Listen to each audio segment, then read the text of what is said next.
It's merienda time ulit.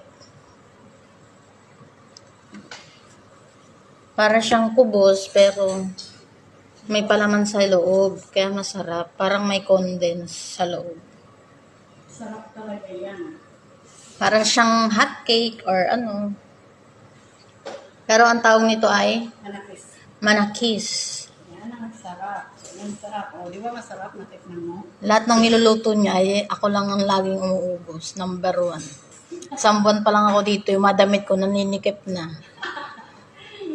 Sa dami ng pinapakain sa akin na araw-araw. Maya-maya.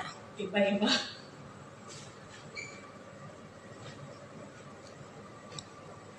Ang galing niya talagang gumawa ng iba't ibang klaseng tinapay. Tapos buksan mo. At masarap kasi malambot talaga siya. Ganyan.